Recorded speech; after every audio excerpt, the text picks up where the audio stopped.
Les 7 sacrements de l'Église. Les sacrements de l'initiation chrétienne. Le sacrement du baptême.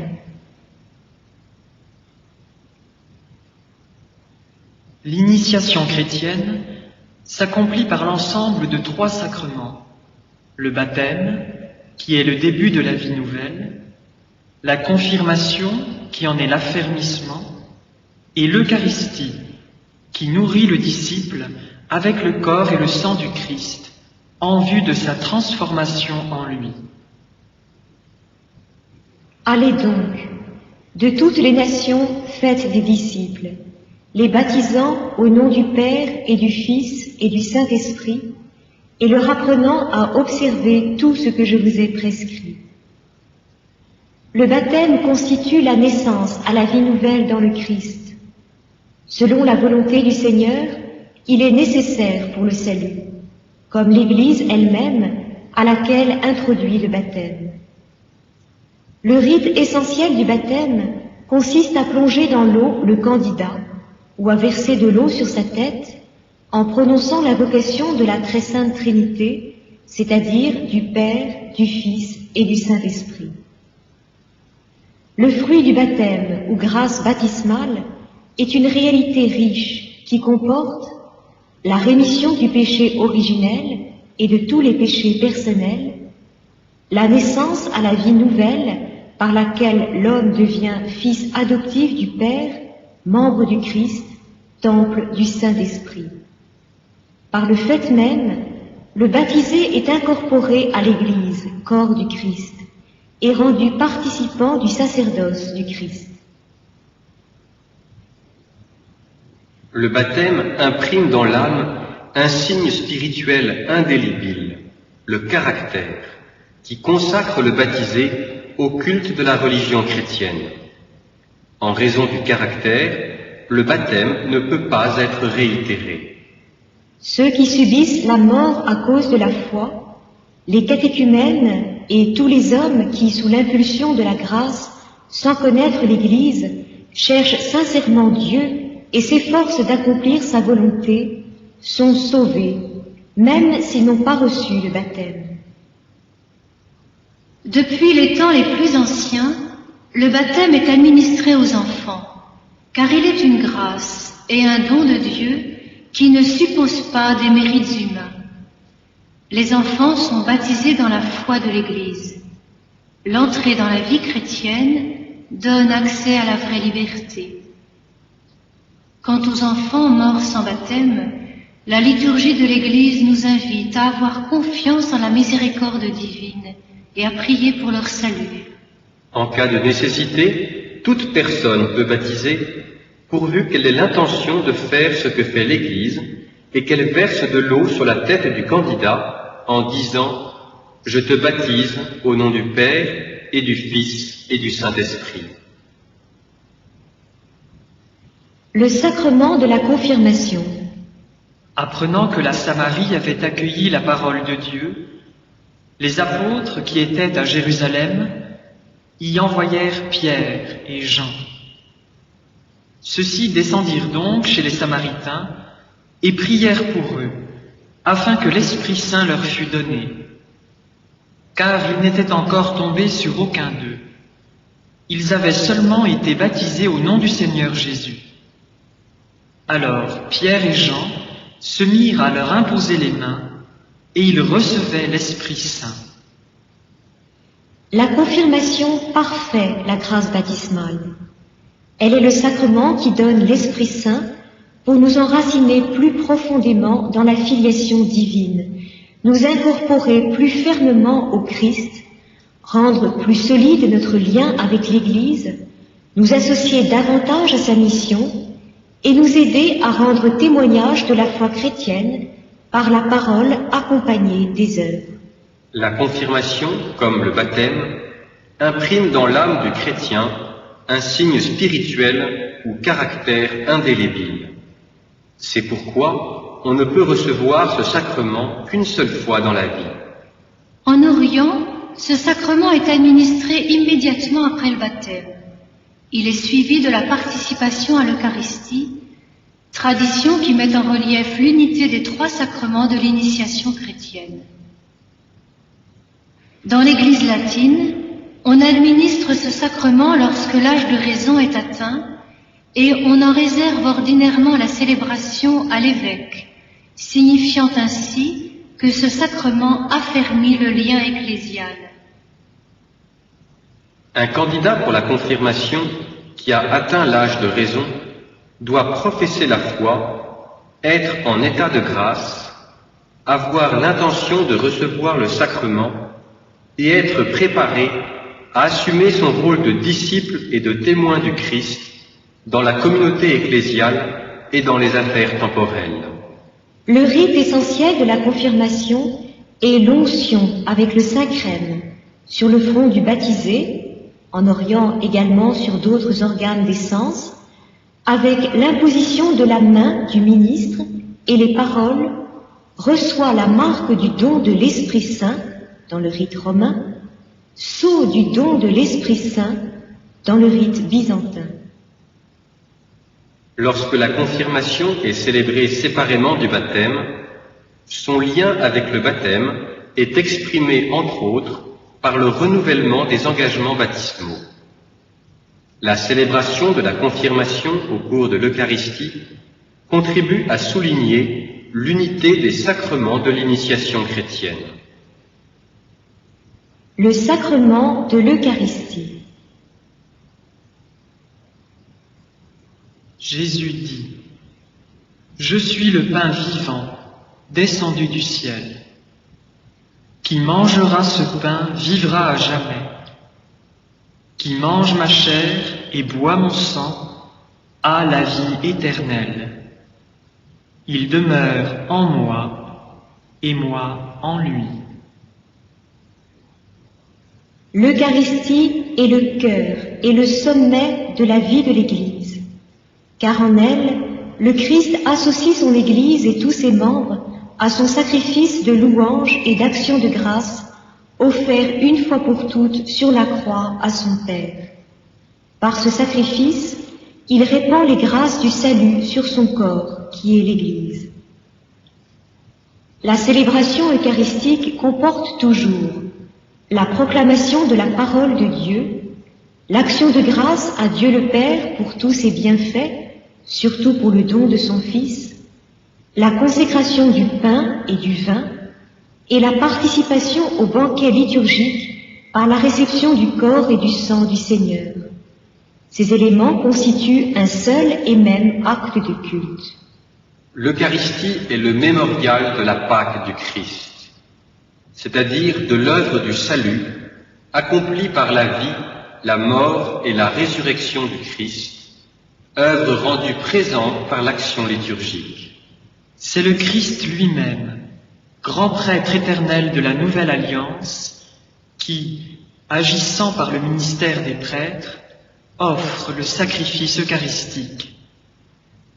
Et c'est encore le même Christ, réellement présent sous les espèces du pain et du vin, qui est l'offrande du sacrifice eucharistique. Seuls les prêtres validement ordonnés peuvent présider l'Eucharistie et consacrer le pain et le vin pour qu'ils deviennent le corps et le sang du Seigneur. Les signes essentiels du sacrement eucharistique sont le pain de blé et le vin du vignoble, sur lesquels est invoquée la bénédiction de l'Esprit Saint, et le prêtre prononce les paroles de la consécration dites par Jésus pendant la dernière scène. « Ceci est mon corps, livré pour vous. Ceci est la coupe de mon sang. » Par la consécration s'opère la transsubstantiation du pain et du vin dans le corps et le sang du Christ. Sous les espèces consacrées du pain et du vin, le Christ lui-même, vivant et glorieux, est présent de manière vraie, réelle et substantielle, son corps et son sang, avec son âme et sa divinité. En tant que sacrifice, l'Eucharistie est aussi offerte en réparation des péchés des vivants et des défunts, et pour obtenir de Dieu une temporelle. Celui qui veut recevoir le Christ dans la communion eucharistique doit se trouver en état de grâce. Si quelqu'un a conscience d'avoir péché mortellement, il ne doit pas accéder à l'Eucharistie sans avoir préalablement reçu l'absolution dans le sacrement de pénitence. La sainte communion au corps et au sang du Christ accroît l'union du communion avec le Seigneur, lui remet les péchés véniels et le préserve des péchés graves. Puisque les liens de charité entre le communion et le Christ sont renforcés, la réception de ce sacrement renforce l'unité de l'Église, corps mystique du Christ. L'Église recommande vivement aux fidèles de recevoir la Sainte Communion chaque fois qu'ils participent à la célébration de l'Eucharistie. Elle leur en fait obligation au moins une fois par an. Puisque le Christ lui-même est présent dans le sacrement de l'autel, il faut l'honorer d'un culte d'adoration.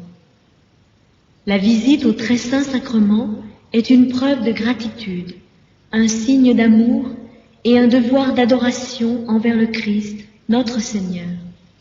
Le Christ, ayant passé de ce monde au Père, nous donne dans l'Eucharistie le gage de la gloire auprès de lui. La participation au saint sacrifice nous identifie avec son cœur, soutient nos forces au long du pèlerinage de cette vie, nous fait souhaiter la vie éternelle et nous unit déjà à l'Église du ciel, à la Sainte Vierge Marie et à tous les saints. Les 7 sacrements de l'Église. Les sacrements de guérison. Le sacrement de pénitence et de réconciliation. Le soir de Pâques, le Seigneur Jésus se montra à ses apôtres et leur dit : « Recevez l'Esprit Saint. Ceux à qui vous remettrez les péchés, ils leur seront remis. Ceux à qui vous les retiendrez, ils leur seront retenus. »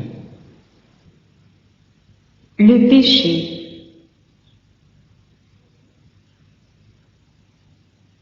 Dieu a enfermé tous les hommes dans la désobéissance pour faire à tous miséricorde. Le péché est une parole, un acte ou un désir contraire à la loi éternelle. Il est une offense à Dieu.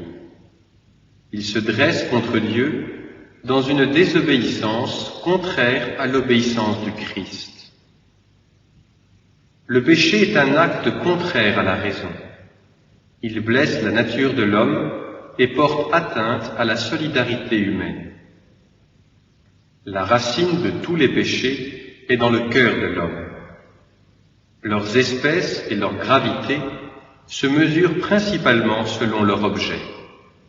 Choisir délibérément, c'est-à-dire en le sachant et en le voulant, une chose gravement contraire à la loi divine et à la fin dernière de l'homme, c'est commettre un péché mortel. Celui-ci détruit en nous la charité, sans laquelle la béatitude éternelle est impossible. Sans repentir, il entraîne la mort éternelle. Le péché véniel constitue un désordre moral réparable par la charité qu'il laisse subsister en nous. La répétition des péchés, même véniels, engendre les vices, parmi lesquels on distingue les péchés capitaux. Le pardon des péchés commis après le baptême est accordé par un sacrement propre, appelé sacrement de la conversion, de la confession, de la pénitence ou de la réconciliation. Qui pêche blesse l'honneur de Dieu et son amour, sa propre dignité d'homme appelé à être fils de Dieu, et le bien-être spirituel de l'Église, dont chaque chrétien doit être une pierre vivante. Aux yeux de la foi, aucun mal n'est plus grave que le péché, et rien n'a de pire conséquence pour les pécheurs eux-mêmes, pour l'Église et pour le monde entier. Revenir à la communion avec Dieu, après l'avoir perdu par le péché, est un mouvement né de la grâce du Dieu plein de miséricorde et soucieux du salut des hommes. Il faut demander ce don précieux pour soi-même comme pour autrui.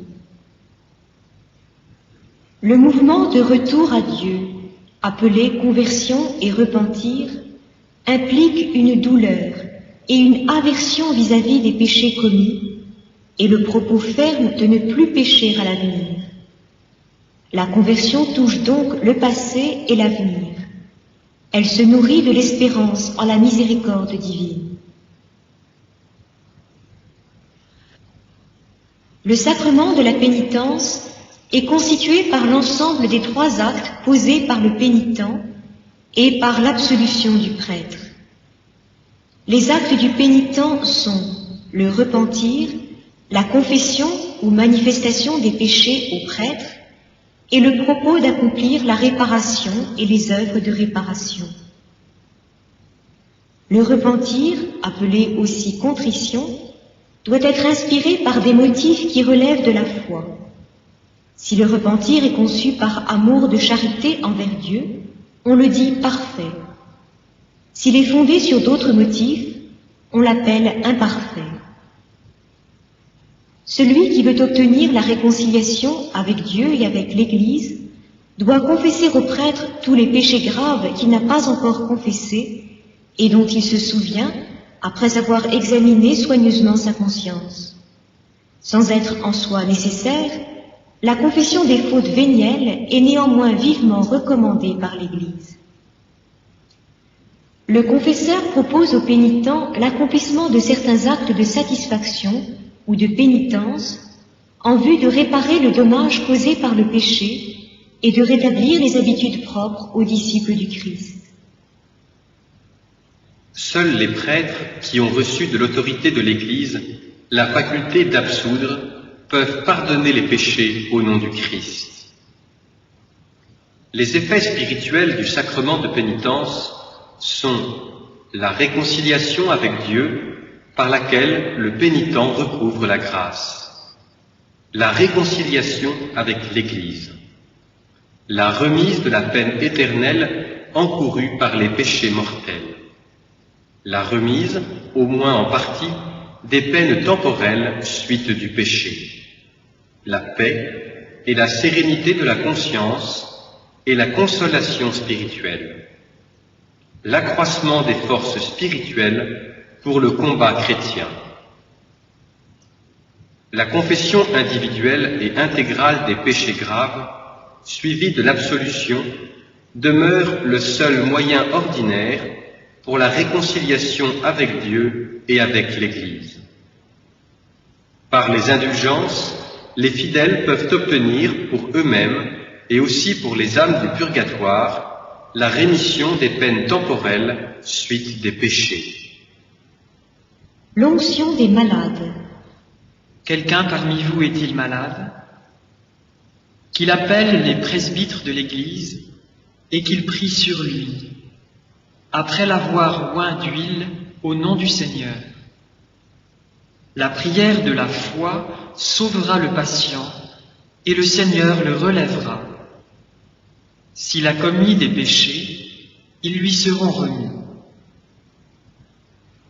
Le sacrement de l'onction des malades a pour but de conférer une grâce spéciale aux chrétiens qui éprouvent les difficultés inhérentes à l'état de maladie grave ou à la vieillesse.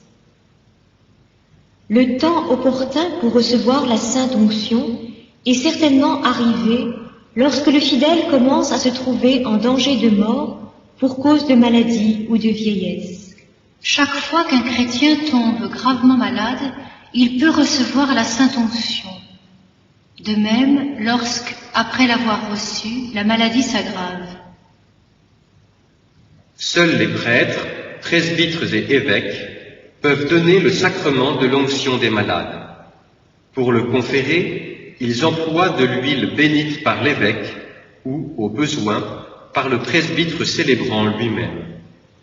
L'essentiel de la célébration de ce sacrement consiste en l'onction sur le front et les mains du malade, dans le rite romain, ou sur d'autres parties du corps, en Orient, onction accompagnée de la prière liturgique du prêtre célébrant qui demande la grâce spéciale de ce sacrement.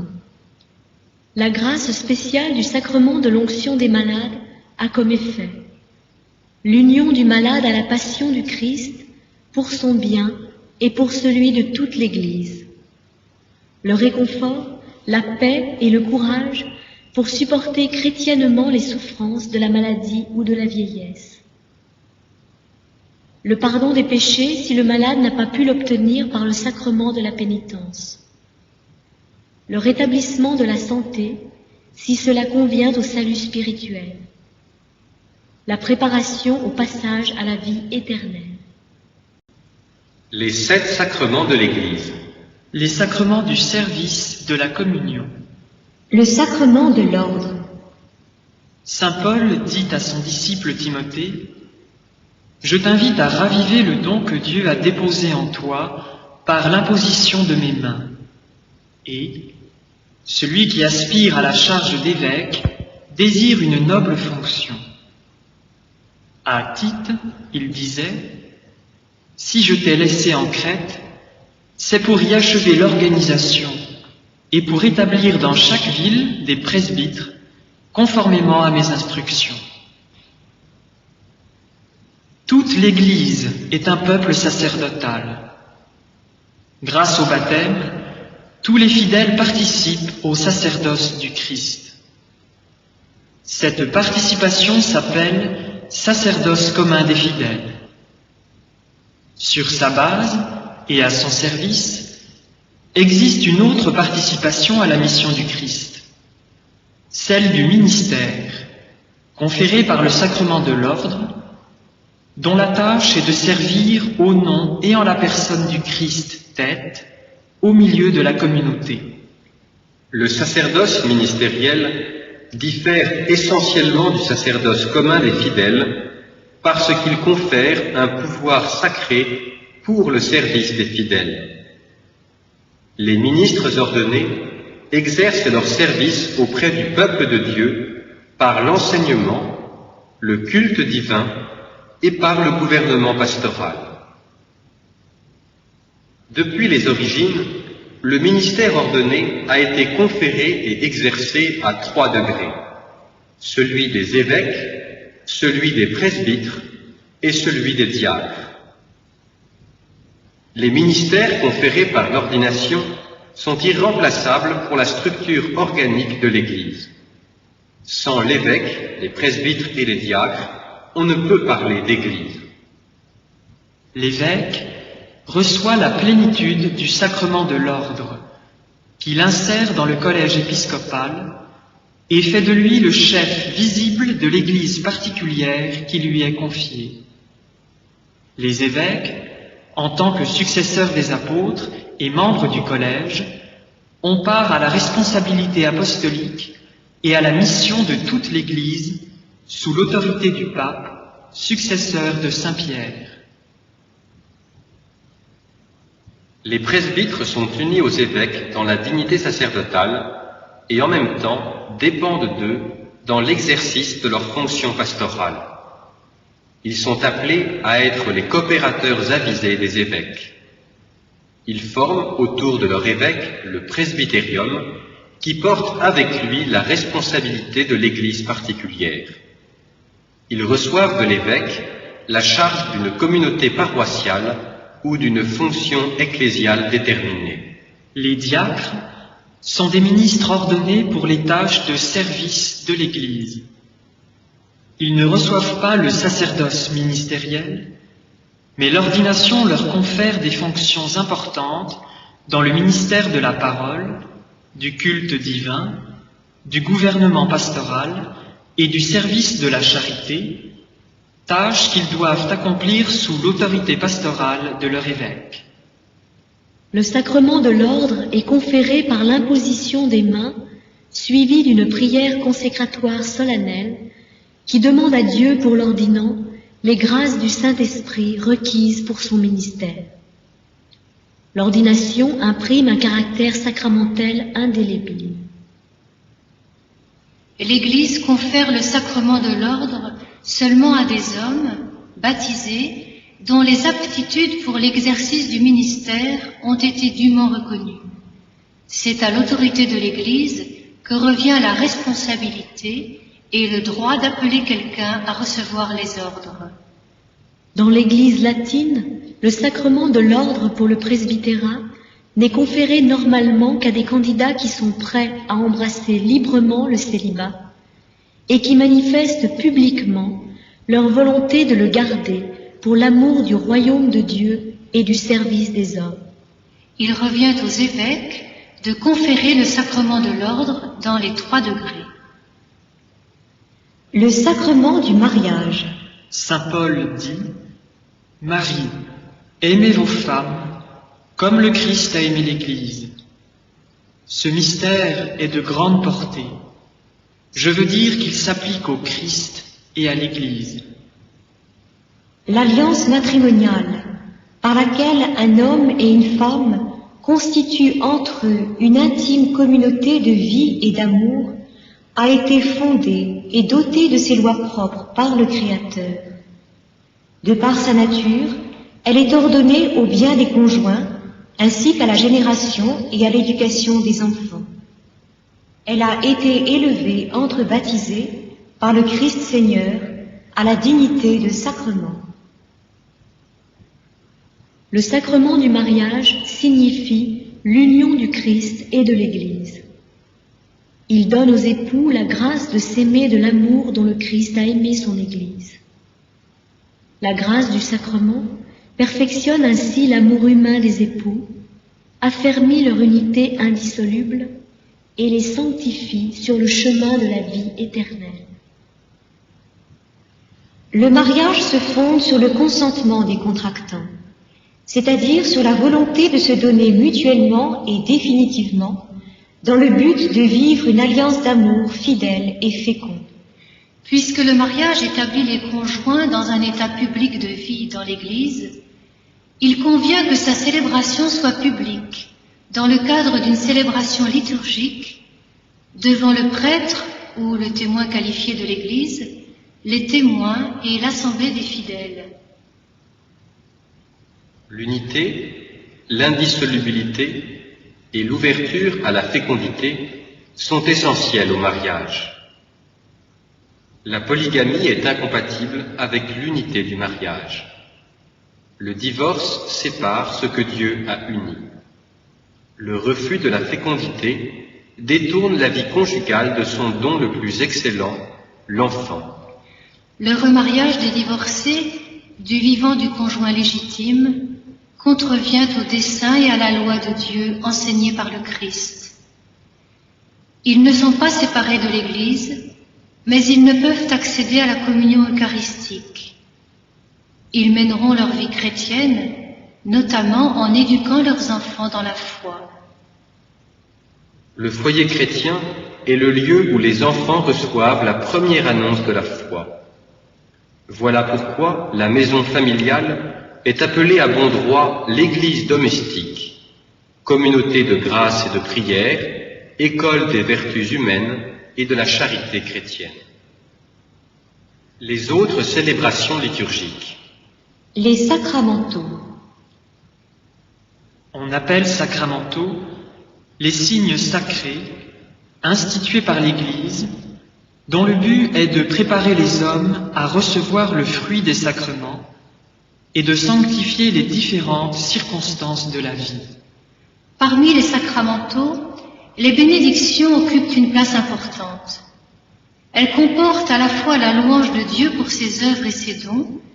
L'Église favorise les formes de religiosité populaire qui expriment un instinct évangélique et une sagesse humaine et qui enrichissent la vie chrétienne.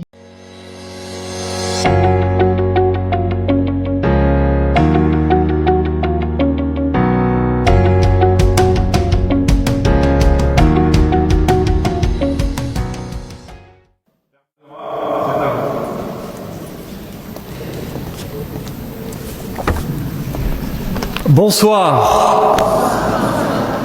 Quelle joie de vous voir ce soir. Quelle joie de se retrouver pour cette soirée gratitude.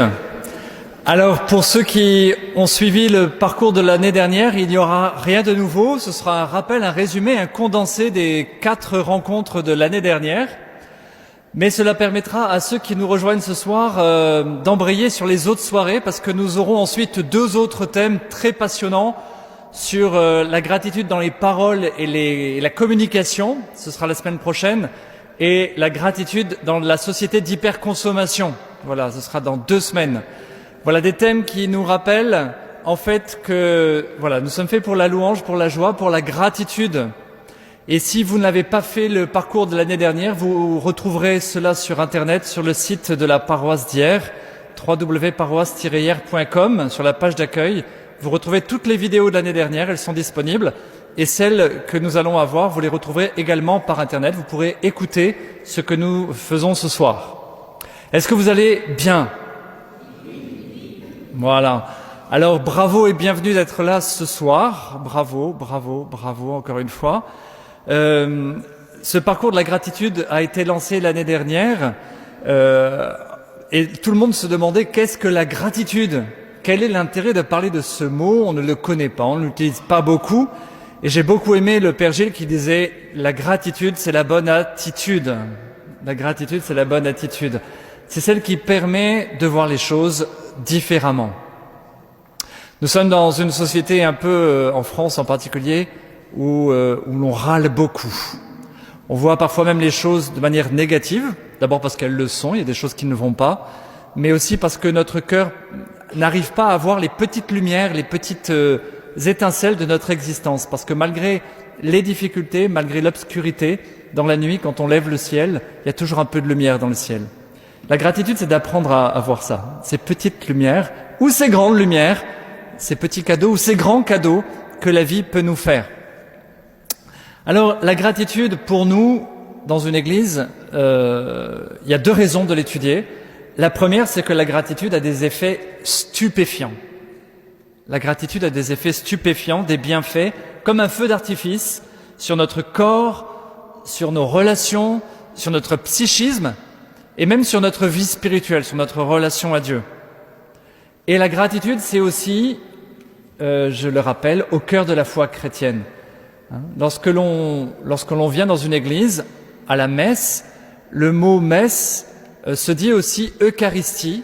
En grec, ça veut dire merci, rendre grâce. Eucharistie, Eucharistein, en grec, ça veut dire rendre grâce, dire merci. Et c'est donc le cœur, l'attitude de cœur de la foi chrétienne. Savoir dire merci. Merci à la vie, merci aux autres, merci à Dieu. Alors, on va commencer page 4 de votre livret. Je vous invite tous à avoir un livret. Et si vous suivez par Internet, peut-être à nous commander ce livret pour que vous puissiez faire les exercices qui sont si importants et suivre l'enseignement. C'est page 4. Alors, les 3 étapes de la gratitude, tout d'abord, un petit rappel. C'est facile, ce sont les 3 R. La gratitude est toujours la réponse à un bienfait. Et c'est un acte qui se déroule en 3 étapes. Première étape, reconnaître. Première étape, reconnaître. Je reconnais, je prends conscience que j'ai reçu un bienfait, que j'ai reçu un cadeau, que j'ai reçu une aide de quelqu'un. Je le reconnais, j'en prends conscience. Deuxième R, vous repérez, c'est R comme ressentir. R comme ressentir. Là, ça se situe au niveau du cœur, des émotions. Je goûte, j'intériorise, je ressens ce bienfait. J'en prends conscience au niveau de ma tête, je ressens au niveau de mes émotions. Je ressens la joie d'avoir reçu un cadeau, par exemple. Je goûte cette émotion. Troisième R, remercier. R comme remercier. Je remercie, je passe à l'acte, j'ai pris conscience, j'ai reconnu un bienfait, j'ai ressenti la joie de ce bienfait, eh bien je remercie. Troisième acte, troisième étape de la gratitude. Je me réjouis de ce que j'ai reçu et je le dis. Je dis merci à la personne qui m'a fait ce cadeau. Vous voyez, la gratitude, en fait, c'est un peu comme un muscle. C'est un peu comme un muscle. Ça ne peut grandir que si je l'exerce. C'est comme un muscle, je ne peux grandir dans la gratitude que si j'exerce la gratitude. Je prends conscience, je goûte, je remercie. Et donc c'est par la répétition des actes de gratitude que je vais grandir dans la gratitude. C'est une habitude qui va devenir comme une seconde nature si je la travaille. Donc il y a quelque chose de l'ordre vraiment de la volonté, de l'intentionnalité, de l'exercice que je vais faire. Et en même temps, il y a quelque chose qui va m'être donné. C'est la grâce. Il y a à la fois ce que je vais faire volontairement avec ma nature humaine et ce que Dieu va me donner. La gratitude, c'est à la fois un exercice et un cadeau. Un exercice personnel et un cadeau de Dieu. C'est une coopération entre le ciel et la terre. Saint Ignace disait « Agis comme si tout dépendait de toi », en sachant qu'en réalité, tout dépend de Dieu. Agis comme si tout dépendait de toi, en sachant qu'en réalité, tout dépend de Dieu. Alors, par exemple, un exercice tout simple que vous pouvez faire à partir d'aujourd'hui, certains l'ont fait, c'est d'acheter un petit cahier sympa, assez joli, et tous les soirs, en vous couchant, vous écrivez sur votre cahier, votre carnet, 3 joies, 3 cadeaux, ou comme disent les jeunes, 3 kiffs. 3 kiffs par jour.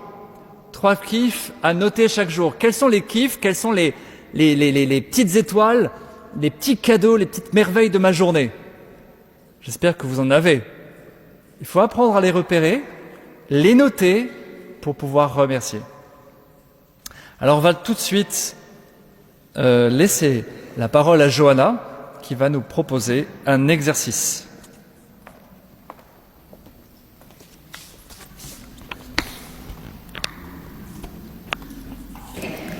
Alors je vais vous proposer un petit exercice pour illustrer les 3 R dont nous parlait le Père Benoît.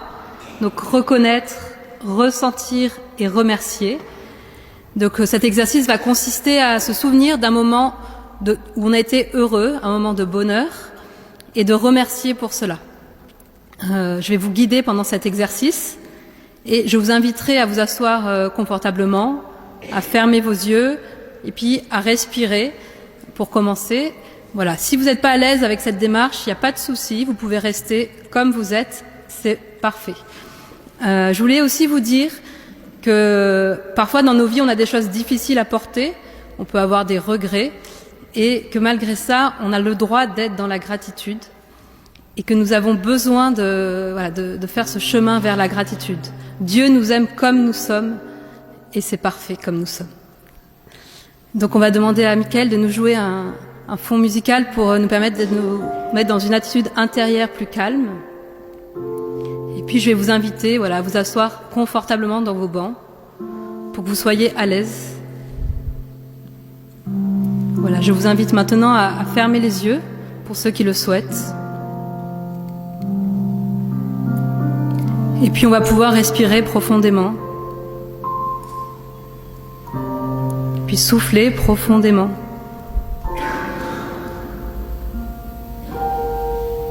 Inspirez profondément.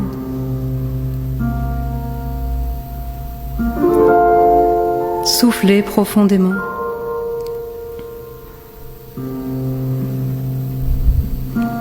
Inspirez profondément. Soufflez profondément.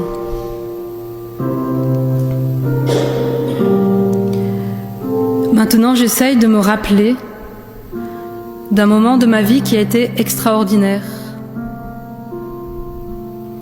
Un moment où je me suis dit, j'ai de la chance, ma vie est géniale.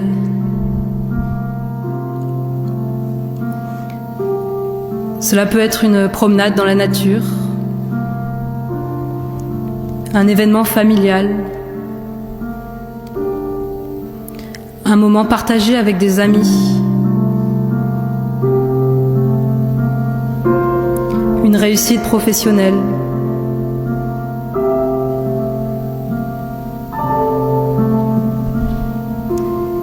Je laisse remonter ce souvenir dans mon cœur.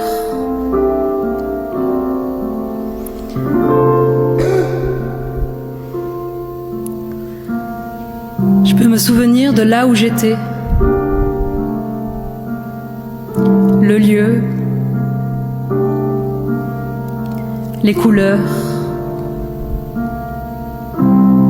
les odeurs, les sons.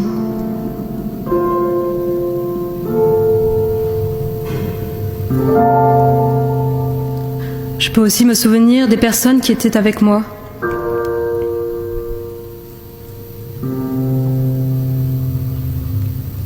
Ce que je faisais pendant ce moment-là.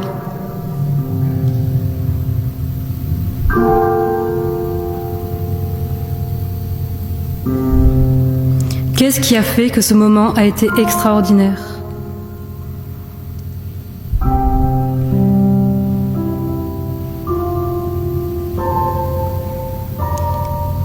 Qu'est-ce qui a fait que je me suis dit « Ma vie est géniale, j'ai de la chance ».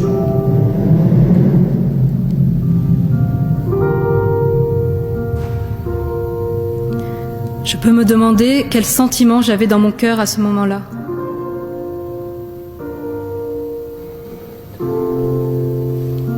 Peut-être un sentiment de joie.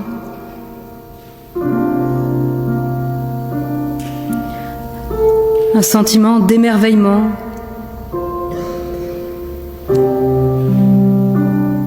D'étonnement.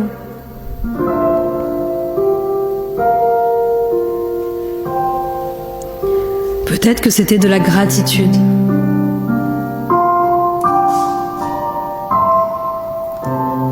Je peux goûter à nouveau ce sentiment.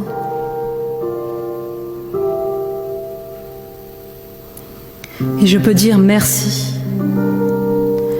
Merci à la vie de m'avoir donné cet instant. Merci pour chacune des personnes qui étaient avec moi, qui ont partagé ce moment.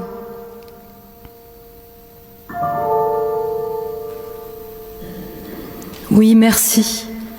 J'ai de la chance d'avoir vécu ce moment. Je peux remercier le Seigneur pour ma vie. Merci Seigneur pour ma vie. Merci pour ce que je suis.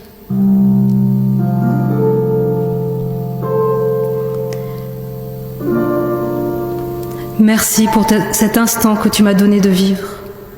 Oui, merci Seigneur.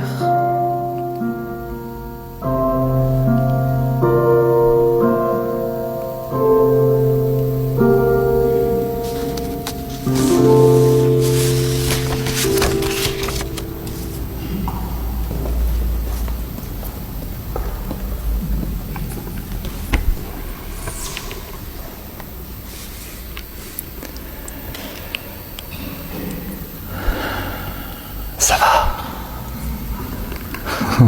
Ça va? Voilà, comme ça fait quoi en fait?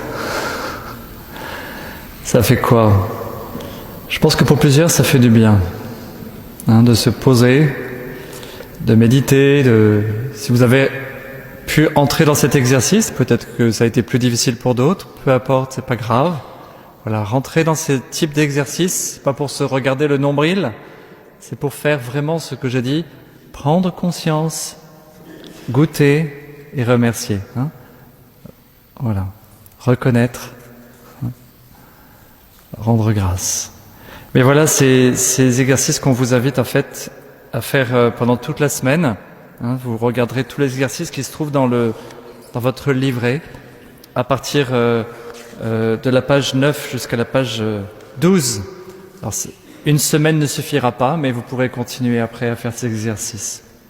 Je vais continuer maintenant avec un autre point, page 5 de votre livret, page 4-5 de votre livret. Ce sont les 4 niveaux de la gratitude. Vous y êtes? On y va? On y va. Alors le premier niveau de la gratitude, en fait, c'est le niveau 0 de la gratitude, c'est 0 gratitude. C'est facile, ça s'appelle l'ingratitude. L'ingratitude. Je ne suis dans la gratitude ni pour ce que j'ai, ni pour ce que je suis, ni pour ce que je vis. Et je suis plutôt dans la plainte, je suis dans l'impuissance, dans le sentiment d'être victime. Et je trouve que dans ma vie, il y a sans cesse des choses difficiles et mauvaises et que je n'y peux rien. Et je me dis régulièrement, intérieurement, franchement, j'ai pas de chance. Ou alors, c'est pas ma faute, je n'y peux rien. Ça ne changera jamais. Et je suis enfermé comme dans une bulle, dans ce sentiment d'ingratitude. Voilà, je n'arrive pas à en sortir. C'est le premier niveau, le niveau 0 si vous voulez. D'accord ? Le niveau 2, c'est souvent ce qui se passe. En fait, je ressens à certains moments de la gratitude. C'est rare qu'on soit dans 0 gratitude. Quand on y réfléchit, en fait, il y a des moments où on ressent de la gratitude. Ça peut être le fait de rencontrer quelqu'un qu'on aime bien. Ça peut être le fait de recevoir un cadeau, de manger une glace, je sais pas, de regarder un beau lever de soleil, un magnifique rayon de soleil qui perce à travers la vitre. Ça peut être un papillon, une fleur, je sais pas. Voilà, je ressens à certains moments quand même que des choses vont bien dans ma vie. Et je me dis, ah ouais, là je pourrais dire merci. Il y a un événement positif, une bonne nouvelle, mais c'est comme passager, comme furtif, ça reste ponctuel, ce n'est pas un état habituel, c'est passager. Ça c'est le deuxième niveau. Troisième niveau, je travaille à faire grandir la gratitude, et c'est ce qu'on fait ce soir en fait. En venant ici, on essaye au moins de passer du niveau 1 et 2 au niveau 3. Je vais faire grandir la gratitude. Alors ça demande de la bonne volonté, ça demande de réfléchir à ce qu'est la gratitude et de se connecter souvent, régulièrement en tout cas, à l'émotion de gratitude. Je le fais volontairement, intentionnellement, et la gratitude est présente régulièrement dans ma vie. Alors je vais avoir de la gratitude pour les bonnes choses, je vais essayer de les repérer. Repérer les bonnes choses, les goûter, dire « Ah oui, ça j'ai de la chance, ça c'était super, ça c'était chouette », ce qu'on a fait tout à l'heure en fait. Mais même dans les difficultés, je vais essayer de trouver une petite lumière. Bien, de cette manière-là, je vais franchir un palier et j'apprends à vivre dans le beau temps ou le mauvais temps avec une forme de gratitude. Et petit à petit, va se créer en moi ce qu'on appelle une vertu. La vertu de la gratitude. C'est comme une habitude. En philosophie, on dit un habitus. C'est pas forcément encore une vertu installée, mais je progresse.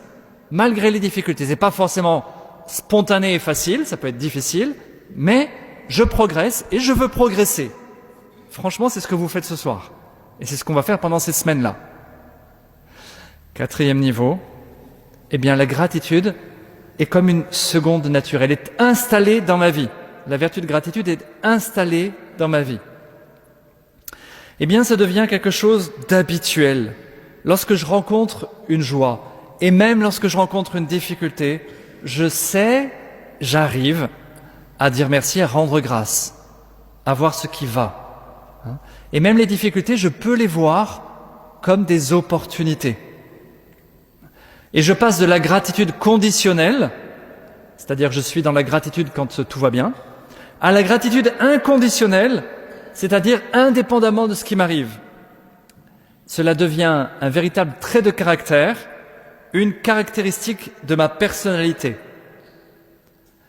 Et quand les gens me rencontrent, ils pourraient me dire « Mais tu as de la chance, toi, tu es toujours positif, tu es toujours dans la gratitude, tu vois toujours le bon côté des choses. » En fait, ils ne savent pas que c'est pas une chance, c'est un travail.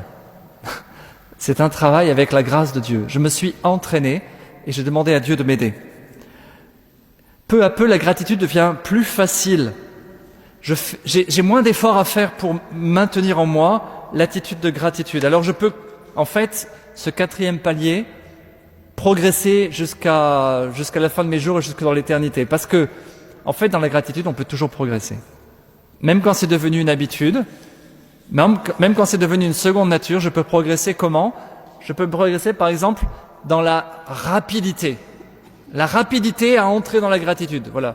Je reçois une difficulté, je rencontre une difficulté, parfois je vais râler pendant quelques secondes et puis basculer dans la gratitude. Alors je peux passer de quelques heures de bouderie à quelques minutes, à quelques secondes, parfois presque instantanément, difficulté, je dis, c'est pas grave, allez on y va. Vous voyez ? La rapidité avec laquelle je retrouve la gratitude. Je peux grandir en rapidité, je peux grandir en intensité. C'est intéressant. L'intensité, c'est-à-dire que je vais ressentir la gratitude de plus en plus fortement. Au début, c'est « ouais, c'est sympa, ok, je vois ce qui est positif dans cette situation. Ah, c'est super en fait, il y a ça que j'ai rencontré, il y a ça, il y a ça, il y a ça, et ça va me donner vraiment une grande joie. » Et puis, la gratitude en largeur, c'est-à-dire dans le domaine pour lequel j'ai de la gratitude. Ça peut grandir, parce que je peux avoir de la gratitude pour certaines choses et certaines situations et certaines personnes, et puis je vais étendre peu à peu le champ de ma gratitude dans le nombre des personnes, non pas celles que je connais, mais même celles que je ne connais pas, même les gens avec qui c'est difficile, même mes ennemis. Je vais peut-être avoir de la gratitude pour de plus en plus de personnes et de plus en plus de situations, et de plus en plus de gens. Attention, attention, attention. Ça ne veut pas dire que je ne vais plus avoir d'épreuves. Je ne vais pas entrer dans une nouvelle bulle, passer de la bulle de l'ingratitude à la bulle de l'ingratitude, de la bulle de l'ingratitude à la bulle de la gratitude, et vivre comme si de rien n'était. Non, je vais rencontrer des difficultés, comme tout homme, comme toute femme, comme chacun de nous rencontre tous des difficultés, des épreuves, mais j'ai en moi un muscle, une capacité, une force, une dynamique, une énergie qui me permet en tout temps de goûter profondément une joie et une paix profonde. Voilà. J'ai la certitude que tout peut me profiter. Ça va? Troisième partie, 4 attitudes puissantes pour vivre la gratitude dans les contrariétés. Alors je parle bien des contrariétés, je ne parle pas des grosses épreuves. Les énormes épreuves, on en connaît aussi. Je ne parle pas de ça. Dans les énormes épreuves, c'est un autre exercice encore. Et on l'a fait l'année dernière au début du carême. Vous pouvez retrouver la vidéo sur le site de la paroisse sur la question des grandes épreuves. Ça, c'est un sujet particulier. Je veux bien le dire. Faites bien attention. Là, je parle des difficultés de la vie quotidienne. Un pneu qui crève, une carte bleue qui est coincée dans l'appareil, je me tords la cheville, je me cogne la tête contre le mur. Voilà. Ok ?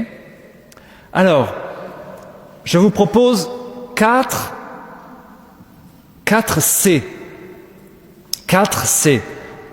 Premier C, je vous le dis, vous le notez, c'est intéressant. C'est intéressant. C'est intéressant.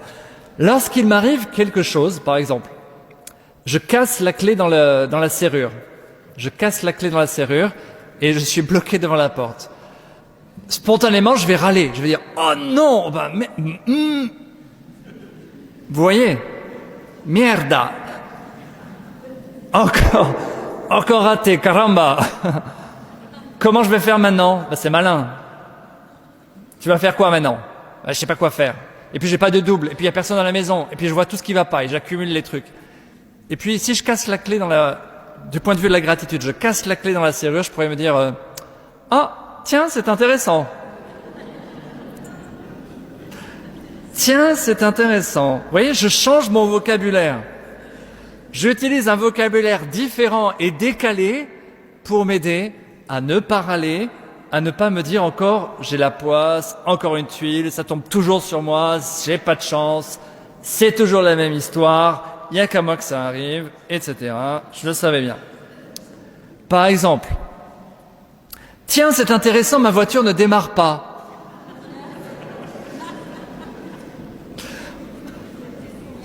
Alors je viens de rater mon train. Tiens, ça c'est nouveau, je l'avais jamais fait.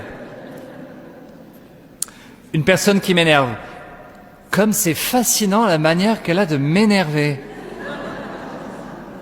Qu'est-ce que ça pourrait bien révéler chez moi ? Vous voyez, au lieu de me mettre en victime, je me pose la question. Tiens, c'est intéressant ce bouchon que je viens de rencontrer sur ma route. Qu'est-ce que je vais pouvoir apprendre dans cette situation compliquée ? Voilà. Je change mon vocabulaire. C'est intéressant. Vous vous en souviendrez ? On le dit ensemble ? C'est intéressant. Ok. Deuxième C, ce n'est pas grave. Ensemble ? Ce n'est pas grave. En fait, dans la vie et tous les jours, on rencontre plein de contrariétés, de choses qui ne se passent pas comme on voudrait qu'elles se passent. Pas au bon moment, pas la manière dont on voudrait que ça se passe. Et bon. Il y a plein de bugs, comme on dit. Mais en fait, quand on les regarde, même si ça nous énerve profondément, en fait, c'est pas très grave. Franchement, c'est pas très grave, c'est pas la fin du monde. Pourtant, une petite contrariété suffit souvent à nous troubler profondément, à nous agiter, à nous inquiéter. Je vous donne un exemple. J'étais à Rome avant-hier et j'avais oublié mon parapluie là où je logeais. Et je savais qu'il pleuvait en plus, je sais pas pourquoi j'ai oublié mon parapluie. Et j'ai passé la journée, je me suis dit chouette, il pleut pas en fait, la météo était mal prévue. Sauf que le soir, vers 19h, au moment d'aller manger, visite une église, et en sortant de l'église, une pluie. Mais alors, c'était pas une pluie, c'était un déluge qui tombait. Et on avait encore 1 kilomètre à faire à pied. Je me suis dit mince, c'est pas vrai. Oh la poisse. Et en fait, je me suis dit, mais en fait, c'est pas grave. Même si je marche 1 kilomètre sous la pluie, c'est pas grave. Tu vas te mouiller, tu vas te sécher, tu vas te changer. C'est pas grave. C'est pas grave. En face, il y avait un restaurant qui était ouvert. On s'est dit, tiens, c'est l'heure d'aller manger. On va justement au restaurant. On a couru, on a fait 10 mètres. Et quand on est sorti du restaurant, il ne pleuvait plus. C'était pas grave. On a même eu le temps d'aller manger une glace. Voilà, il faut arriver dans ces petites difficultés, peut-être à voir les choses avec du recul, vous voyez ? Je me recule, j'essaie de sortir un peu de moi-même, de voir les choses de plus haut, de plus loin. Si je regarde cet événement, je suis dehors, j'ai pas de parapluie et il y a un déluge. Si je regarde ça sur le moment, c'est un peu énervant. Mais si je regarde ça à l'échelle de ma semaine ou de l'année, c'est un détail insignifiant. Si je regarde ça à l'échelle de ma vie, qu'est-ce que ça fait ? Si je regarde ça à l'échelle de l'histoire de l'humanité,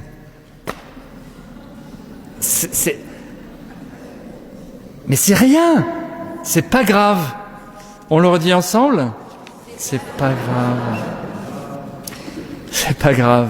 Il y a un épisode dans l'évangile qui me fait penser à ça. C'est dans l'évangile de Luc. Jésus va chez Marthe et Marie et Luc raconte que Marie écoute Jésus et que Marthe est en train de faire le service. Et Marthe, au bout d'un moment, est énervée parce que sa sœur la laisse tomber. Elle écoute Jésus sagement. Et Marthe va voir Jésus en lui disant « Quand même, Seigneur, tu pourrais dire à ma sœur de m'aider parce que elle écoute, c'est sympa, mais moi, je reste toute seule à faire le service. » Toute ressemblance avec une situation déjà vécue, c'est absolument fortuite. Et qu'est-ce que répond Jésus ? Marthe, Marthe, tu t'agites, tu t'inquiètes et tu te fais du souci pour beaucoup de choses. Pourtant, une seule est nécessaire. Et Marie a choisi la meilleure part. Elle ne lui sera pas enlevée. Voilà, parfois on s'agite, en plus on se compare, on râle, etc. Mais c'est pas grave. Si Marie a envie d'écouter et que moi j'ai envie de servir, c'est pas grave. Ok. Donc c'est pas grave. Troisième C, c'est utile. C'est utile. On répète ensemble ? C'est utile. Alors, voir les contrariétés, les petites contrariétés, comme une occasion de grandir. Voilà. Les petites contrariétés ne sont pas juste là pour m'agacer, elles sont aussi très utiles, en fait.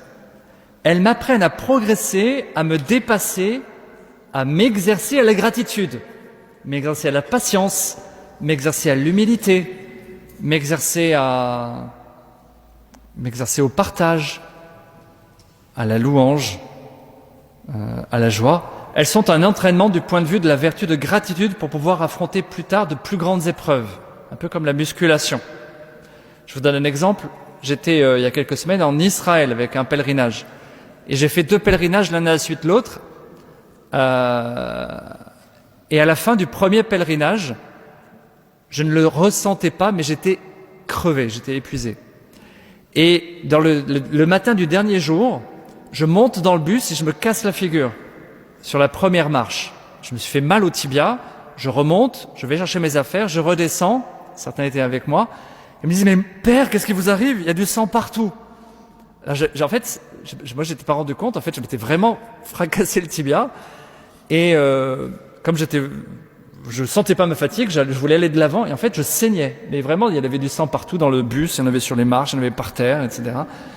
Alors il y a plein de petites dames qui se sont précipitées, « Oh mon père, on va vous soigner, on a le truc, etc. » Et alors, j'ai eu mon petit pansement et tout ça, j'étais un peu livide, j'avais un peu mal au cœur, bon ok. Et en fait je me suis dit, en fait ça a été utile parce que je me suis dit, Benoît, tu vas falloir que tu te calmes. Il y a un autre groupe qui arrive dans 48 heures, tu vas te reposer. Ok? C'était comme un signal d'alarme en me disant, stop, calmos. Vous voyez?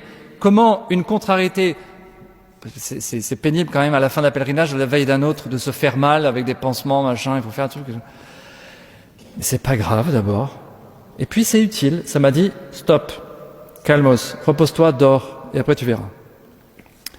Voilà, changer son regard sur les contrariétés. 4e niveau, 4e C, c'est drôle. C'est drôle. On répète ensemble.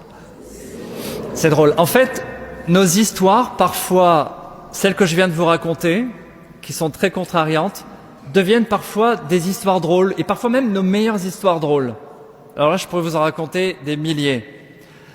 Dans le même voyage, c'est pas très grave ce qui m'est arrivé, mais ça m'a profondément énervé sur le moment. Comme j'ai pas de cheveux, je sais pas si vous avez remarqué, comme il fait froid, alors en temps de froid, en hiver comme en été, je mets toujours une casquette, parce que l'hiver pour pas avoir froid, et l'été pour pas avoir des coups de soleil, ok? Donc j'ai toujours une casquette sur la tête. Et après le deuxième pèlerinage, après le deuxième groupe en Israël, je suis toujours en Israël, je sors, je passe les contrôles à l'aéroport, je sors toutes mes affaires, vous savez, il faut toujours tout sortir, sa ceinture, ses chaussures, ses machins, ses clés, c'est pénible, on en a partout et après il faut tout retrouver de l'autre côté. Je passe le contrôle, je fais 200 mètres et je me dis mince, ma casquette, elle est passée où? Ah, j'étais dégoûté parce que j'avais pas perdu pendant 3 semaines. On avait traversé Israël, j'avais fait 2 fois la boucle en Israël, j'avais fait tous les hôtels, toutes les marches, j'avais jamais perdu, j'avais toujours fait attention à pas perdre ma casquette, j'avais pas oublié dans le bus. Et au moment de passer au sortir d'Israël, je perds ma casquette. J'étais furieux. J'étais pas content. J'étais pas content. J'étais pas dans la gratitude, hein. Et en fait, quelques semaines après, on a fait des retrouvailles entre pèlerins. Et à ce moment-là, j'ai raconté cette histoire. Je sais pas pourquoi, j'ai raconté cette histoire-là. Et il y a Michel et Janine qui sont venus me voir après, qui m'ont fait « Ah, on a appris que vous aviez perdu votre casquette. Oh, ça tombe bien, on en a une à vous donner, si vous voulez. » Et ce soir, ils m'ont amené ma nouvelle casquette. Pour l'amour.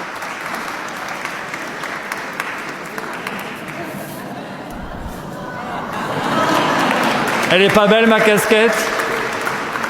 Voilà, merci beaucoup. Alors, je vais laisser de la place à Vincent, qui va prendre la parole, pour vous proposer un petit exercice, un petit break. Après, je reprendrai la parole. Ça va? Ouais, super. Alors moi, je vais vous proposer un petit temps de partage entre vous pour un petit peu échanger cette première partie du topo du Père Benoît et en même temps l'exercice. Donc pour ça, je vais vous demander, si vous le souhaitez, on va pas bouger dans tous les sens, mais vous retournez avec vos voisins pour faire des petits groupes de 5 ou 6 à peu près. Donc je vais vous donner trois questions qui peuvent vous aider un petit peu pour l'échange. Alors première question, kiff de la journée, moment de gratitude de la journée ou de la semaine. Deuxième question, qu'est-ce qui m'a marqué dans l'enseignement du Père Benoît? Qu'est-ce qui m'a touché? Et troisième question, est-ce que j'ai un événement où la gratitude m'a aidé à passer une contrariété, un moment de contrariété où la gratitude m'a aidé?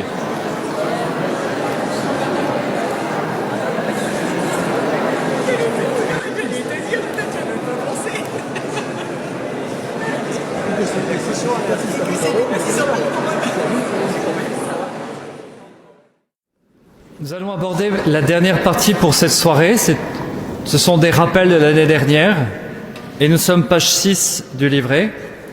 Cette dernière partie, pour moi, est la plus importante, la plus belle et la plus puissante.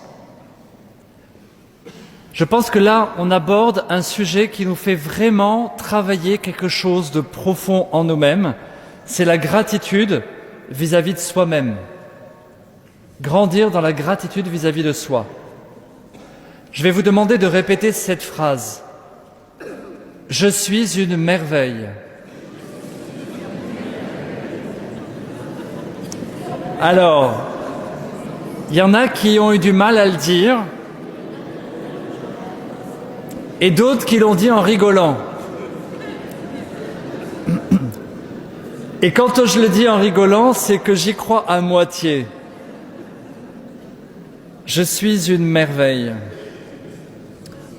On se dit souvent, en fait, et on nous l'a tellement dit peut-être, je ne suis pas un cadeau. Je suis nul. Je suis rien. Je n'ai aucun talent. J'ai raté ma vie. Je suis raté. Je voudrais vous dire d'abord qu'en fait, la Bible dit exactement le contraire et pour tout homme, pour toute personne, voilà ce que dit la Bible. C'est dans la première page, Genèse chapitre 1. Dieu dit, faisons l'homme à notre image, comme notre ressemblance. Dieu créa l'homme à son image, à l'image de Dieu, il le créa, homme et femme, il les créa. Tout homme, toute femme, toute personne humaine est image de Dieu. C'est pas nul. C'est pas rien. C'est quelque chose. Dieu vit que cela était très bon, le fait d'avoir créé l'homme et la femme à son image. Dans le prophète Isaïe, Dieu dit, en s'adressant à l'humanité, en s'adressant à moi, « Dans un amour éternel, j'ai eu pitié de toi, car les montagnes peuvent s'écarter et les collines chanceler. Mon amour ne s'écartera pas de toi. Mon alliance de paix ne chancellera pas, dit le Seigneur qui te console. Tu as du prix à mes yeux, tu as de la valeur, et je t'aime. Ne crains pas, car je suis avec toi. » Que c'est beau. L'amour de nous-mêmes, la relation que nous avons à nous-mêmes, oscille parfois entre deux extrêmes. Soit je me sous-estime, soit je me surestime. Je me sous-estime, je me dévalorise, je me minimise et je me dis ce que j'ai dit tout à l'heure, je suis nul, je vaux rien. En fait, ne confondez pas cette parole-là, cette attitude-là, avec de l'humilité. Ce n'est pas de l'humilité. À la limite, c'est de la fausse humilité qui cache une forme d'orgueil. L'humilité, c'est pas de dire je suis nul. L'humilité, c'est de reconnaître tout ce que j'ai et mes fragilités. Et je ne suis pas que fragilité. Je ne suis pas que défaut. J'ai aussi des qualités. J'ai aussi des talents. L'humble, c'est celui qui a conscience à la fois de sa limite et de sa grandeur. Je pense à Eric Liddell, je ne sais pas si vous connaissez Les Chariots de Feu, le film en 1981. Eric Liddell a gagné les JO sur le 400 mètres en 1924. Il n'était pas forcément prédisposé à ça, mais il s'est mis à courir et s'est rendu compte qu'il courait vite. Et il a osé tenter sa chance aux Jeux Olympiques. Et il lit cette très belle phrase, « God made me fast ». Dieu m'a fait rapide. Voilà, il a été assez humble pour, sans se prendre pour plus que ce qu'il n'était. Il a dit, Dieu m'a fait rapide, j'ai tenté ma chance, j'ai gagné, voilà, c'est tout. Peut-être que je suis moins bon sur autre chose, je suis bon là-dessus. Voilà, on oscille parfois entre la dévalorisation, la fausse humilité, la mésestime de soi, le mépris de soi-même et l'orgueil. où on se met au-dessus des autres. Et souvent, en fait, on fait les deux. Parfois, on méprise les autres, parfois, on se méprise soi-même. Parfois, on se met au-dessus des autres, parfois, on se met en dessous des autres. Mais c'est difficile d'avoir la bonne attitude.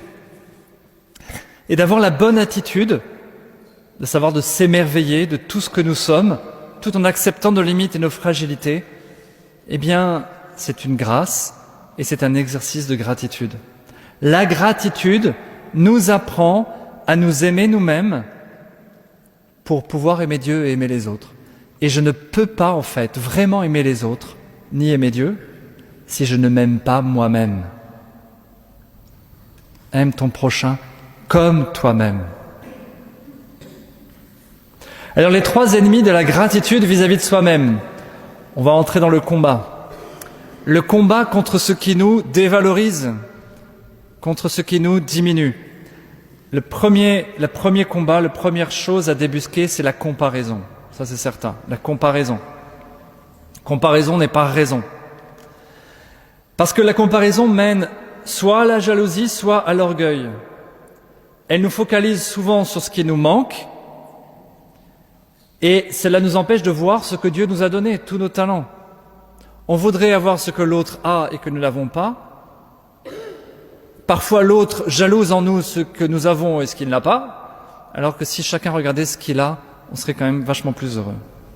On a tous des fils et des filles uniques de Dieu et on n'a pas à se comparer les uns aux autres. Chacun est unique. Chacun est unique.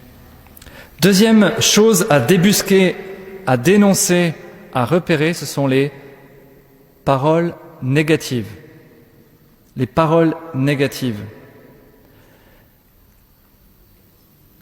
Les paroles négatives que les autres ont prononcées sur nous. Alors ça peut venir des autres, des amis, de la famille, des parents, des copains, des frères et sœurs. Des paroles qui tuent. Du genre, ce que j'ai dit tout à l'heure, tu vaux rien, tu es nul. De toute façon, je t'ai pas désiré. De toute façon, tu réussiras jamais. Tu changeras jamais, tu es bête. Des paroles qui tuent, que les autres nous ont dites, et que du coup, on s'est approprié nous-mêmes ces paroles terribles. Et on se dit soi-même, je suis bête, je sais rien faire, personne ne m'aime. Je n'y arriverai jamais. Je ne sers à rien, je n'y peux rien, je ne changerai jamais, je suis comme ça. Alors ces paroles, je vous en supplie, ces paroles sont fausses, sont toutes fausses. Ce sont des mensonges. On en reparlera la prochaine fois. Ce sont des mensonges. Personne n'est nul, personne n'est pas aimable, personne n'est laid. Personne n'est idiot. Ce n'est pas possible. Ce n'est pas possible. Ces paroles sont fausses et elles sont extrêmement toxiques, extrêmement destructrices. Il faut les rejeter absolument. Je pense qu'il faut peut-être faire cet exercice de repérer ces paroles qu'on m'a dites, que j'ai crues et que je me dis. Les écrire et éventuellement même les brûler.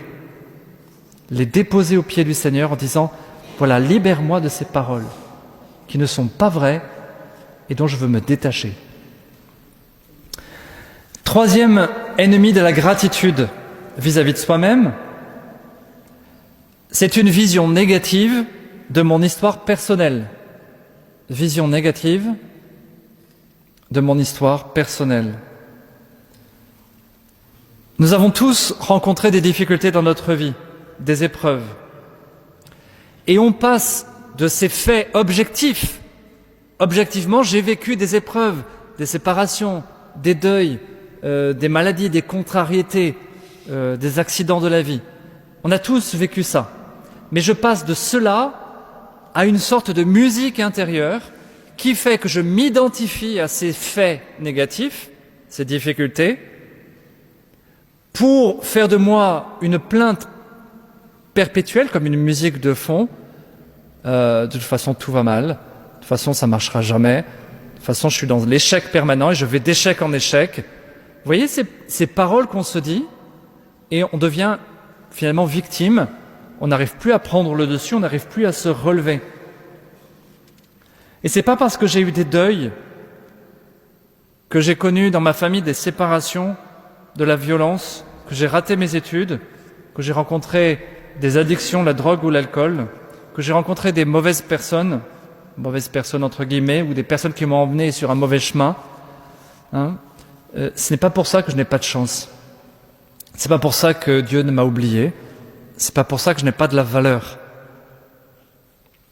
Voilà, quels sont ces événements négatifs, difficiles, qui font que je me suis donné une personnalité, je me suis identifié à ces événements, alors que ce ne sont que des événements dans ma vie, ce n'est pas toute ma vie.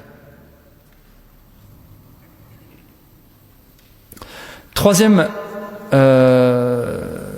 autre point, je voudrais maintenant vous présenter 3 remèdes, justement. Je vous ai présenté 3 ennemis de la gratitude. Du coup, 3 remèdes pour en sortir. Premier remède, c'est la transformation de mes paroles. Remplacer les mauvaises paroles sur moi-même par des paroles de bénédiction. Plutôt que je suis nul, je ne vaux rien, je casse tout ce que je touche et je n'y arriverai jamais, qui sont des mensonges, des contre-vérités, des paroles toxiques qui ne servent à rien, sinon à m'enfoncer, eh bien je vais dire plutôt, en fait, je suis aimé de Dieu. J'ai du prix aux yeux du Seigneur. Je suis l'enfant bien-aimé de Dieu. Je suis béni par le ciel. J'ai de la chance. Je ne crains rien. Je ne crains dégain. Dieu me protège. Je suis dans sa main. Je suis rempli de talents. J'ai des talents. J'ai des capacités. J'ai des dons, j'ai des charismes. J'ai des qualités. Je suis capable.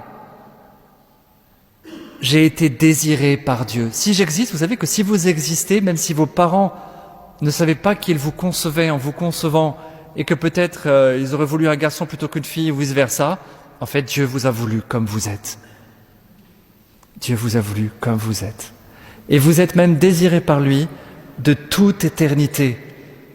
Avant même que je n'existe, avant même que je ne naisse, Dieu me voyait, Dieu m'aimait, Dieu me désirait. Et donc j'ai une valeur infinie, une valeur incroyable, insurpassable, indestructible. Deuxième remède pour grandir dans la gratitude vis-à-vis de moi-même, c'est justement accueillir cet amour inconditionnel de Dieu. Accueillir cet amour inconditionnel de Dieu. L'amour de Dieu ne dépend pas de ce que je fais. Dieu m'aime inconditionnellement, même si je suis le pire des pécheurs, même si je suis le pire des mécréants, même si j'ai blasphémé, même si j'ai fait les pires choses qui peuvent se faire sur la terre, Dieu m'aime quand même et m'aimera toujours. Parce qu'il m'a créé et qu'il sait que je vaux plus que ce que j'ai fait. Tu vaux plus que ce que tu as fait. Eh bien, Dieu est prêt à chaque instant à me donner sa miséricorde, à me pardonner. Est-ce que je suis prêt à ouvrir mon cœur, à recevoir cet amour, ce pardon, cette miséricorde? Des prêtres sont à votre disposition, messieurs, dames, dans l'Église. Si vous voulez déposer ces poids lourds de votre vie, ces choses trop lourdes, allez les voir, parlez-leur, dites-leur, là j'ai bugué, là c'est trop difficile, j'ai besoin du pardon du Seigneur. Parce que Dieu vous aime. Bonne nouvelle, Dieu vous aime. Vous êtes aimé, vous êtes aimable. Puisque vous êtes aimé, vous êtes aimable. Troisième remède, eh bien notez concrètement, en relisant votre vie, les petits signes de Dieu, les signes de l'amour du Père dans ma vie, les signes de l'amour du Père dans ma vie. Notez les moments où Dieu m'a aidé, m'a consolé, m'a donné la force, m'a montré son amour. Il y a ce psaume magnifique, « Le Seigneur est mon berger, je ne manque de rien. Sur des prés d'herbes fraîches, il me fait reposer. Il me mène vers les eaux tranquilles et me fait revivre. Il me conduit par le juste chemin, pour l'honneur de son nom. Et si je traverse les ravins de la mort, je ne crains aucun mal. car tu es avec moi. Ton bâton me guide, il me rassure. Voilà, pour cette dernière partie avant un temps d'adoration, je vais laisser à nouveau la parole à Johanna, qui va nous faire entrer dans un exercice de gratitude vis-à-vis de nous-mêmes.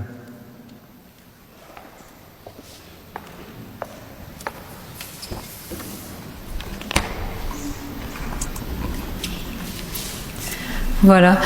Donc il y a plein de choses dans notre vie dont nous pouvons être fiers, des moments dont nous pouvons être fiers. Et pour ce deuxième exercice, je voulais vous inviter à faire mémoire de ça, d'un moment où vous avez été fiers de vous, parce que vous avez réussi à faire quelque chose qui vous semblait difficile, auquel vous ne pensiez pas arriver. Et on va remercier pour ça. Alors on va demander à Mickaël de nous jouer un morceau de musique. Puis comme tout à l'heure, pour ceux qui le souhaitent, voilà, je vais vous inviter à vous asseoir confortablement, à fermer les yeux,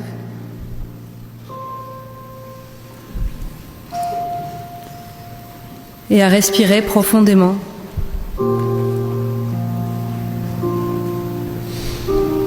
À souffler profondément.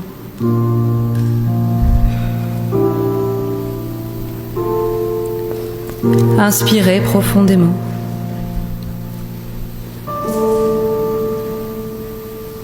Soufflez profondément. Alors encore une fois, on peut inspirer profondément. Puis souffler profondément.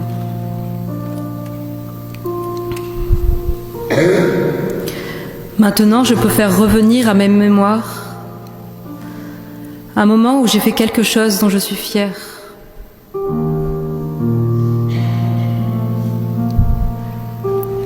Une chose que j'ai faite, qui était peut-être difficile pour moi, et que j'ai réussi.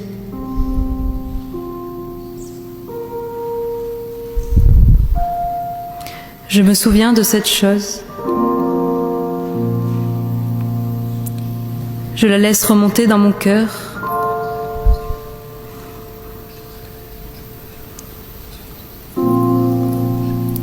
Je peux me rappeler dans quel contexte cela ça s'est passé.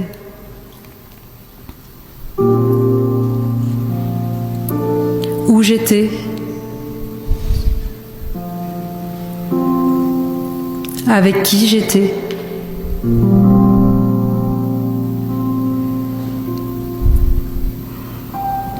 Qu'est-ce que je faisais ?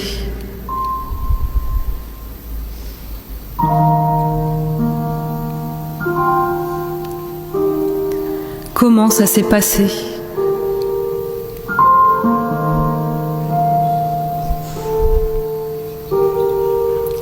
Quel talent, quel charisme j'ai exercé ?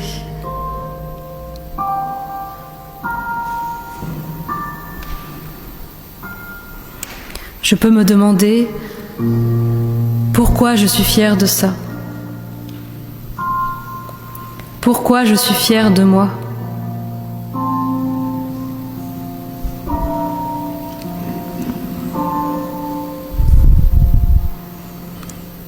Est-ce que c'était d'avoir pris des risques, d'avoir été audacieux ? Est-ce que c'était d'avoir dépassé mes limites, d'avoir surmonté une peur ?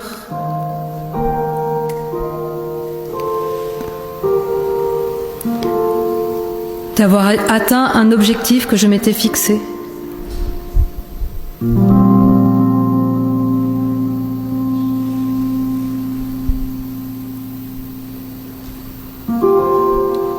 Est-ce que c'était d'avoir tenu bon ?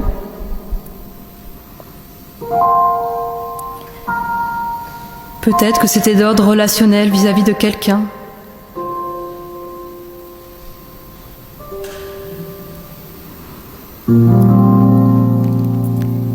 Je peux me poser cette question.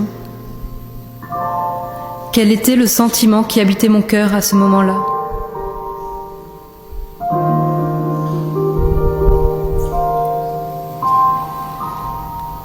peux le goûter à nouveau.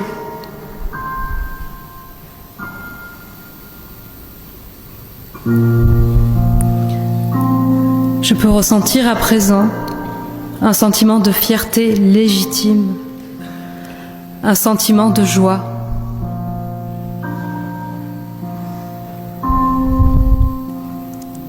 Et je peux me dire, je suis fière de moi, je suis fière de ce que je suis fière de ce que j'ai fait.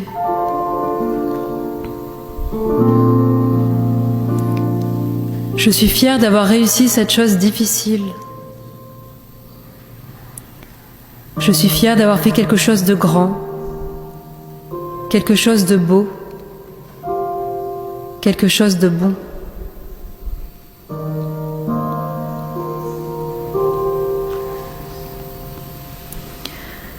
Je suis fière d'avoir utilisé les talents que le Seigneur m'a donnés.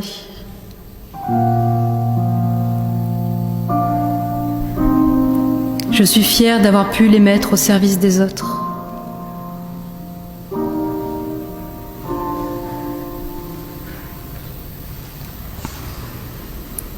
Oui, je suis fière de la personne que je suis. J'ai de la gratitude pour la personne que je suis. Et je veux dire merci. Merci pour la merveille que je suis. Oui, merci Seigneur, car tu as fait de moi une merveille, une personne unique. Seigneur, j'ai du prix à tes yeux et tu m'aimes. Tu m'as désiré, tu m'as aimé avant que j'existe.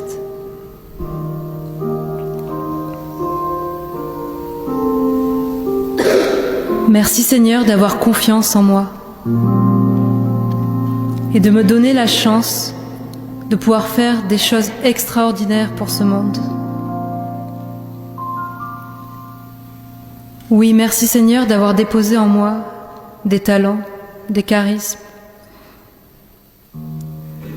Merci de me donner des occasions de les exercer, de les utiliser.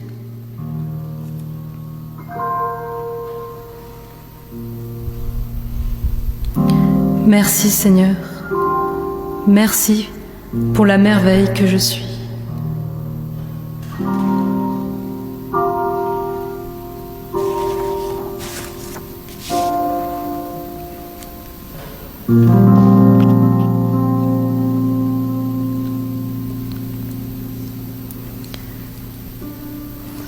Voilà, alors on va finir cette soirée par un temps d'adoration. Donc Jésus va venir dans l'hostie sur l'autel. Je voulais vraiment vous inviter à déposer tout ce que vous avez dans le cœur, vos joies, vos moments de gratitude. Mais n'hésitez pas aussi à déposer toutes vos souffrances, vos difficultés, tout ce qui est lourd dans votre vie, de vraiment venir les déposer aux pieds de Jésus, de lui confier tout ça. Que vraiment Jésus puisse nous aider à avancer sur ce chemin de gratitude. Voilà, pendant ce temps d'adoration, donc vous avez toujours des prêtres qui sont disponibles si vous voulez aller les rencontrer. Il y a aussi des personnes qui se tiennent au fond de l'église avec des foulards jaunes et qui sont disponibles si vous voulez leur confier quelque chose, une intention de prière. Voilà, elles peuvent prier pour vous. N'hésitez pas à aller les voir.